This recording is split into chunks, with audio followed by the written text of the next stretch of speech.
classified Vedas into Rigveda, Yajurveda, Samaveda, Atharvana Veda, 4 Vedas, and he compiled Brahma Sutra, how to interpret yoga, the Vedas, and to understand Vedas, what are the requisites, how to understand, interpret Vedas. That's why he compiled Brahma Sutra, and he compiled his what is called as Mahabharata. Mahabharata, it is said he compiled about 600 years before itself, before that what was happening, that he compiled Mahabharata through his foresight.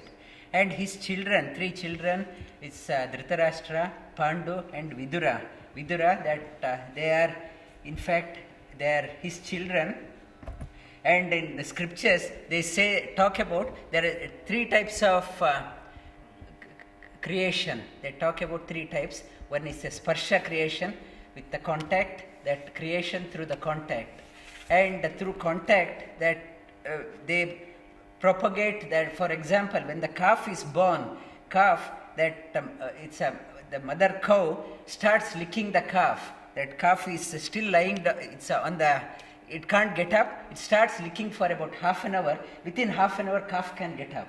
It transmits so much of prana through the tongue.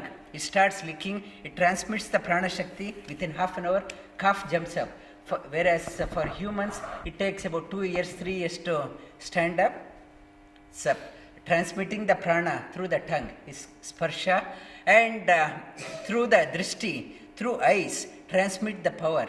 That through, like a fish, they say it transmit the power through the male fish, it transmits the power through the female fish, and it becomes pregnant. They say that through the drishti srishti. One is sparsha srishti, one is drishti srishti. And another one they talk about is called as Veda srishti. Veda srishti, thinking. Well, in the thinking itself, in the mind level, srishti, creation. And they say that tortoise, for example, that if it's the way of propagation in the mind, if it thinks that it want to procreate, that it want to get offspring through other tortoise, through the mind itself, it procreate. And also, if small turtles are moving around, that if it through the drishti itself, through the mind itself, it starts contemplating on those small turtles, and it transmits the energy, and it starts growing up. And they say fish, a small fish, that mother fish starts looking only through the eyes. She controls the small fish and transmits the energy through the fish. Veda Vyasa, it's his creation. It's through it's a Veda srishti. Through the mind itself, he transmits that through the mind. He created 3 children, that Dhritarashtra, Pandu, and Vidura, through Ambalika, that through those people, they transmits his energy to those people. And they say in Indian scripture that all the Indian philosophy, that they are nothing but the product of Veda Vyasa. They say Vyasa Uchishta. Whatever is remnant of Veda Vyasa, that other acharyas, they took up on that one. He's the founder, guru of all the Indian philosophy.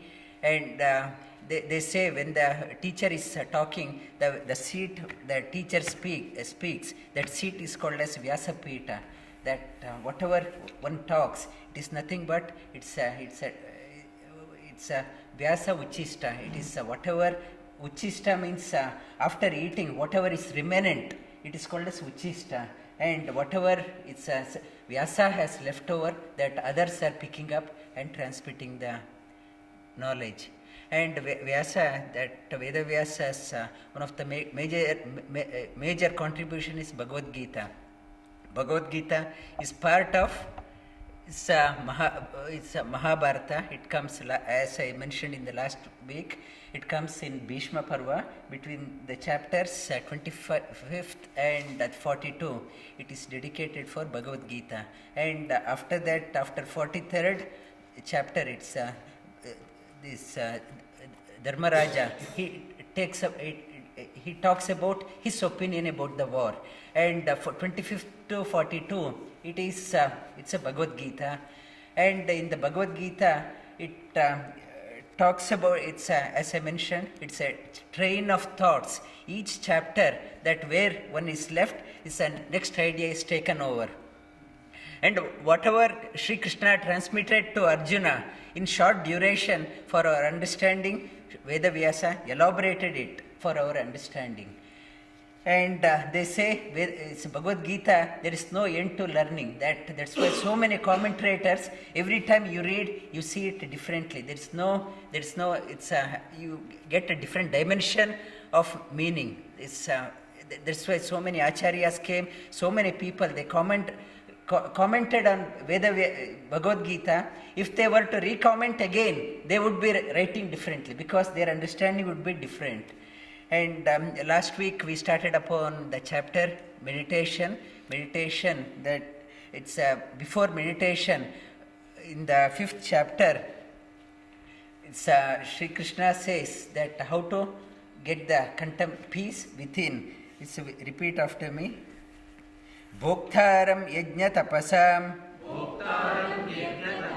sarvaloka maheshwaram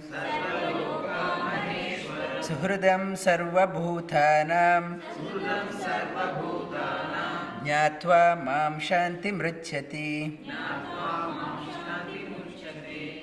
That he says we attain the peace, that bhoktaram, whatever we are enjoying, that either food or luxury, whatever we are enjoying, yajna tapasa, whatever austerities we are doing and whatever offerings we are making, Sarva Lokam, it is going through all the enjoying, it is done by the Lord. That Lord only is the enjoyer of this one. If you understand this one, you attain the peace, contentment. If you think you are the enjoyer, that you won't get any peace and contentment. That is the foundation he has given, and he takes up further in the 6th chapter. He talks about that what is sannyasa. Sannyasa, he talks about, it's not just changing the color of the cloth. It is not a sannyasa. Sannyasa, he defines sannyasa as it's giving up the attachment to the action of, it's a attachment for the result for your action. It is called as, it's a sannyasa. He also talks about that sannyasa and yoga, both are synonyms. If you are a yogi means you have to be a sannyasi. Sannyasi, yogi means it's a practicing yoga. Yoga means a sannyasa. Meaning of yoga itself, not to depend on not to hanker after the result for your action. Do your action without any anticipation, without any desire. Then that person is called as yogi, that person is called as sannyasi. And he further says, and in the beginning, that you do the actions without expecting any reward. As you do that one, when you get realized, in the realized moment, even the aparoksha jnani, for a short duration, that person, it will be totally, he or she won't be aware of the world.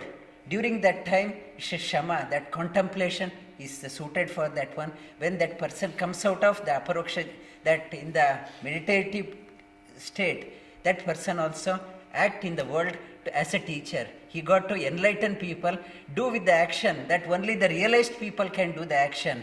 They know what to do, what not to do. Ignorant people doesn't know what to do, what not to do.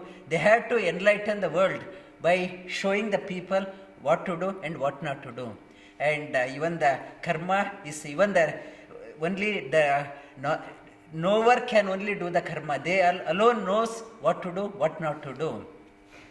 And he further says, we will finish off with that one, and we say, it's a general, if something bad happens, because of that person, my life is ruined. Because he or she is responsible for my destruction of my life. I am suffering because of that person. Sri Krishna says, and no one is responsible for your upliftment or destruction of yourself. You are alone are responsible for your upliftment. You alone are responsible for your destruction. He says, Uddhare Atmana, it's your Atma, your mind alone is your friend, mind alone is your enemy, your mind alone can uplift you, mind alone can cause you to go down, and look after your mind. And here, Atma, he talks about Atma. Atma opens up differently in the scripture.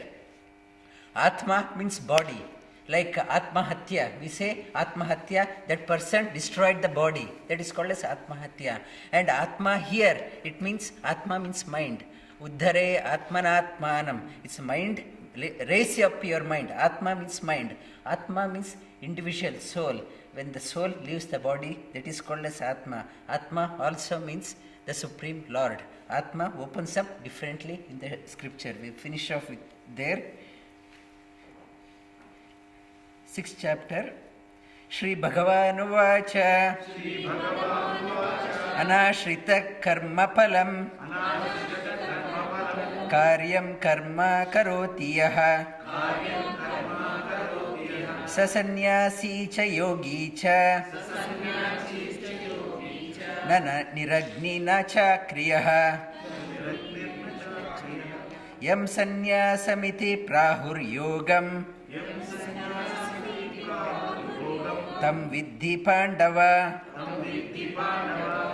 Nahya Sanyasta Sankalpo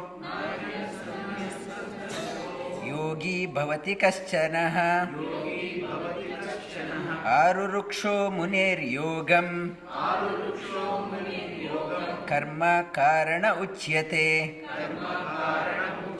Yoga Rudasya Tasyaiva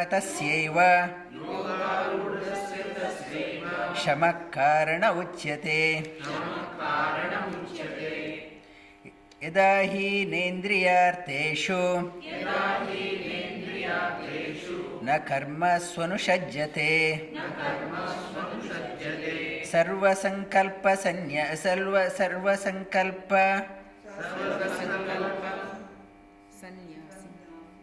sankalpa sannyasi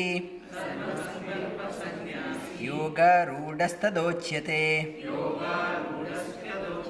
Uddhareratmanatmanam Na atmana avasadayet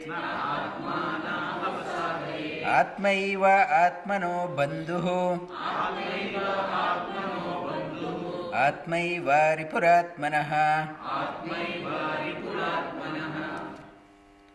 Lay down.